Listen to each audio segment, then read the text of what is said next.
As I mentioned in a video before, I think we're kind of running low on good dry firewood this year because I made an error in judgment on how much we needed. So what I'm going to try to do now is I'm going to find some dead trees that have been dead from before we moved here, so that should be long enough that it's quite dry, and especially if it's not birch, because especially the birch also here on the wood pile seems to hold its moisture quite a long time. The other types of trees that have been drying outside as a whole trunk have all dried out quite well, so I might also just clear out the snow of those and chop those up, and maybe we can use them on the fire also already. But I got a tip from a neighbor that if you take those dead trees, like behind me for instance, there's a few trees that have been dead, fallen over from the wind, and have been not entirely on the ground, so they should be quite dry. So here's one or two, and it's quite very close. I'm standing next to the barn, so I'm just going to walk there and then saw them in manageable pieces and just carry them back.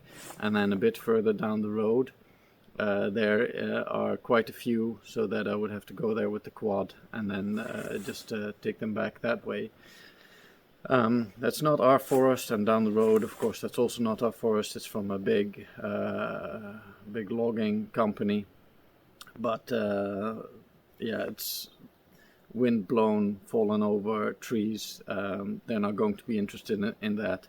They haven't been here in well, at least a year and a half. So I'm not sure what the law is on that, but I'm quite certain that they wouldn't mind me taking some of those dead trees there. So I'll fuel up the chainsaw, and then I'll get going.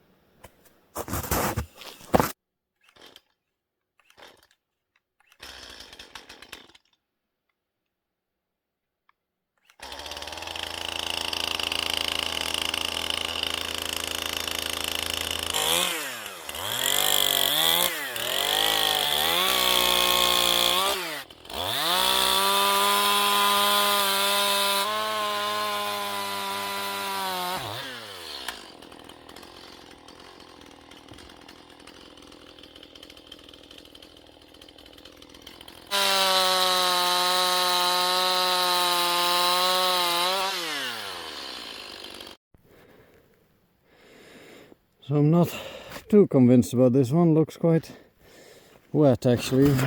May have been here for too long. But the one behind looks a bit better. Not totally dry, but if not usable this year, at least next year. So I'll chop a few of those pieces off of there. And then I might try my luck at the other place this afternoon. So I dragged 2 of the logs out of the forest, but then decided that it was a bit too much effort for the amount of wood. Okay, I don't mind hard work and chopping down trees and getting them back here and blah blah blah. That's quite hard work, but chopping up trees and then carrying them by hand in little pieces 100 meters, maybe a bit more, through the clear cut with all the small birches, that's just a bit too much. So I'm going to try 2 more things. One is I'm going to try the other place that where the fallen trees are a bit closer to the road, so I can chop them into bigger pieces, winch them out of the forest, hopefully towards the road, and then just transport them back on the trailer. And the second thing, I think that's the one I'm going to try first, is I'm going to take out most of the spruce and pine that's in the wood pile over here. It's a bit covered in snow, but there's still quite some logs there, and the one I split earlier and seemed quite good were the spruce bits that I had sawed up only 2 months ago. So they're the same wood that's over there. So I'll take out quite a bit of spruce and then split it, and then if that's as dry as the one that had been laying outside those 2 months, then I think we'll get maybe a month or maybe a bit more of firewood out of those. So that's the first option, because if that works, then I don't have to go into the forest, go through all the hassle of winching, blah blah blah. I might still pick up a few dead trees here and there with the quad, because there were a few that had the wind had blown over the road, so they're very next to the road. I chopped them up in little pieces 6 months ago when they fell over, so I know where they are. I know that they haven't been there for too long, so that might be good supply for next year, so that I don't have to chop down as many trees on my own plot for firewood. So yeah, I'll have a drink and maybe some lunch, and then I'll start doing that.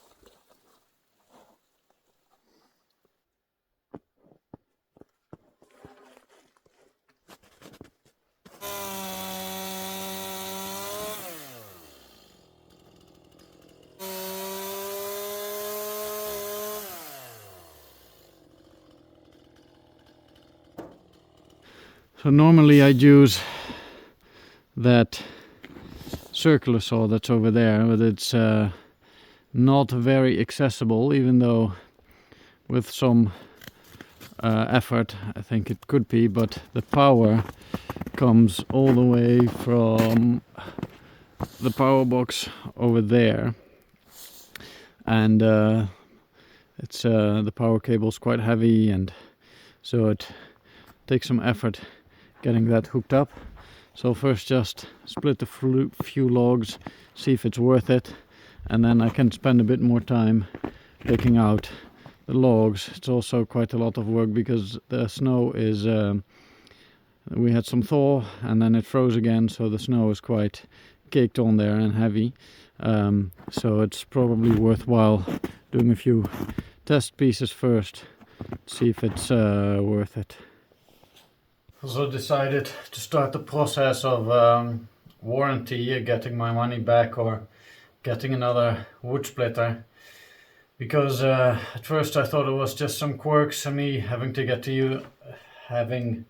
used to the machine, but most likely it has a leak somewhere, because when I fill it up with oil it works fine for a few hours, and then the next day, or let's say 24 hours after, when I want to use it, it doesn't have enough oil in it to push the splitter all the way up.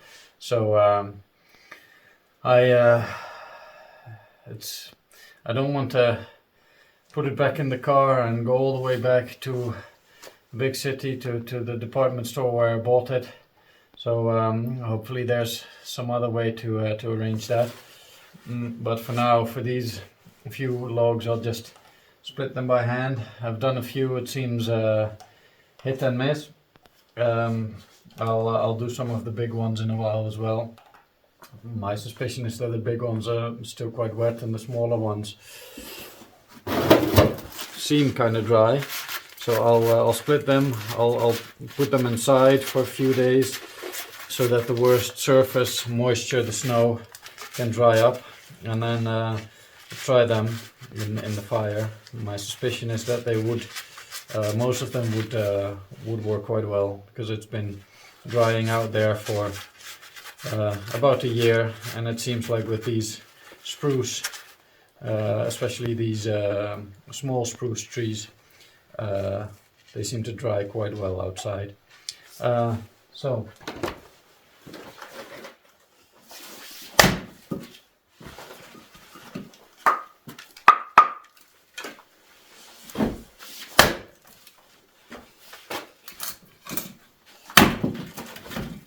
it's quite a difference though. Not sure if it will be visible, but like this. Looks almost perfectly dry, and then here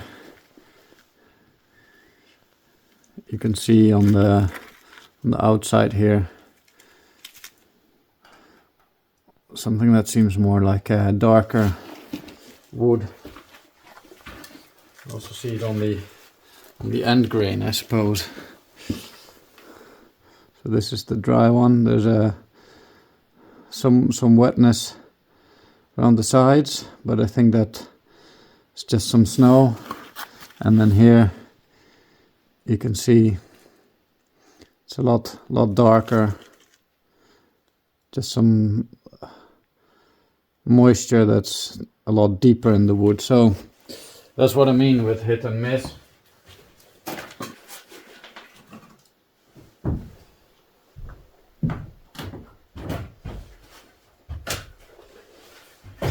The big pile behind me is for next year.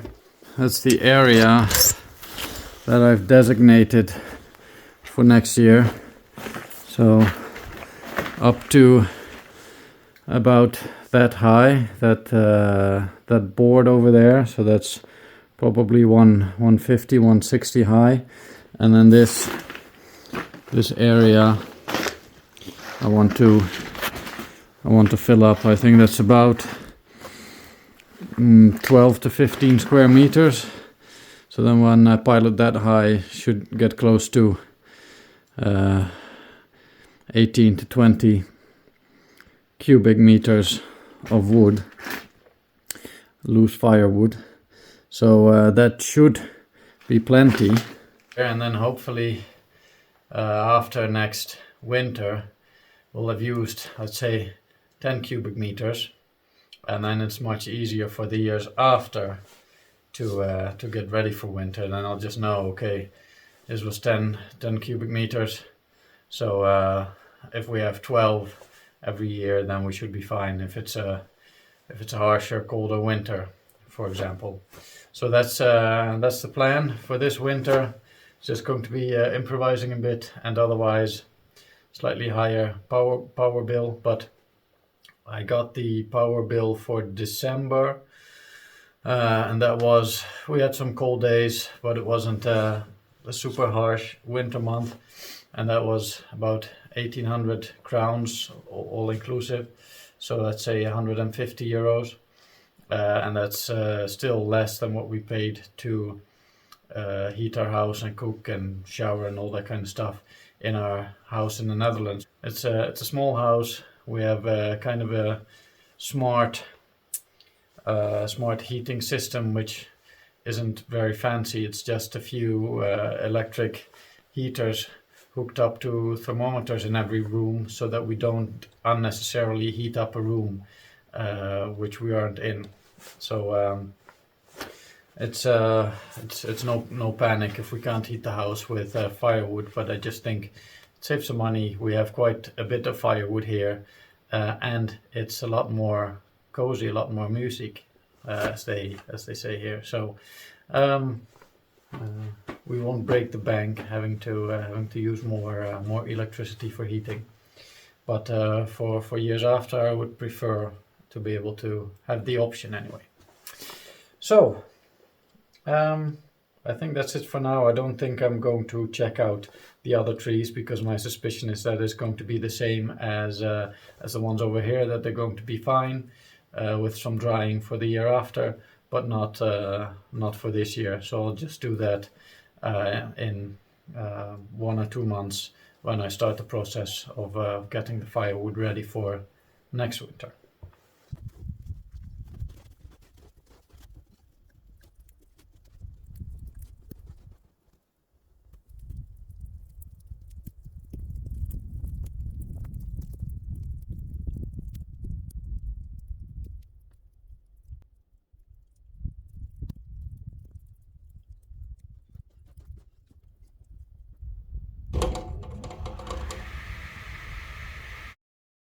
As a brief intermission from all the firewood stuff, some short updates. The new car now has a light bar installed, so some extra high beams, which are quite necessary here in Sweden. And for my birthday in January, we went out to dinner in Grythyttan, which was very nice. Back to the firewood stuff.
So a few hours of work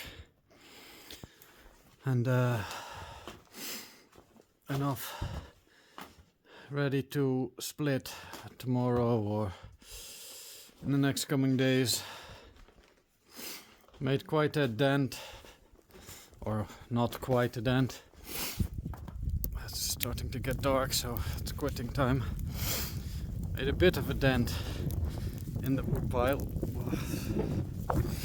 So the logs used to be till there, and looks like a lot, but as you can see, there's, let's say, 40 centimeters of snow on top of some of it. So still probably twice as much left, if not more, which I want to get split and drying before the spring, so that it has a lot of time to dry before next winter. And then in this place all the logs can go that we cut down next spring, so they can dry for a year and then dry inside again for a year. But maybe this time, if there's any birches, I'll just split them directly, because they don't really seem to dry that well in this orientation. And it's quite some work, and I hope I don't sound like I'm complaining, because it's quite amazing living here, and it's not, I don't think the camera really can take this much snow and moisture, neither can I, but yeah, it's still amazing. I get to be my own boss. So days like this, where it's snowing and you need to plow the driveway and want to get things done, it's quite hard work, but then at the end of the day, you've earned your meal and your relaxation, so that's still fantastic to me.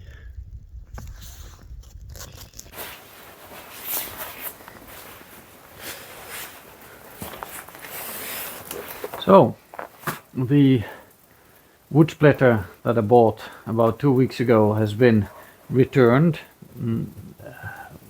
within warranty, because it just didn't work as I showed and explained. It was quite a hassle to get it back, because it was very heavy. It wasn't in any box or anything anymore.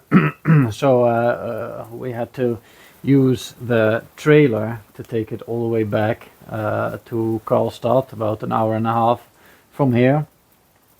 But they offered to pay me for the transport, so that's good, and immediately exchanged it for another wood splitter, which hopefully is a bit less complicated and prone to those kind of, I don't know, breakages. I'm not sure if those are, but in my case they were. So hopefully this is just a bit more stable. It's not as big, so it's the box.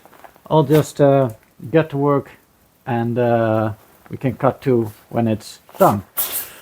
And here it is. I'll spare you the details of all the frustration, but for something that looks so simple, it took way too long to put together with a hard to decipher manual. But anyway, it's here, and I have it in a kind of a convenient spot. I think it has wheels on, so it's easy to move. When I'm sawing and want to place logs there, I can just move it out of the way. But for now, I can just stand with my back to the wood pile, grab a log, put it on here, and then just split it.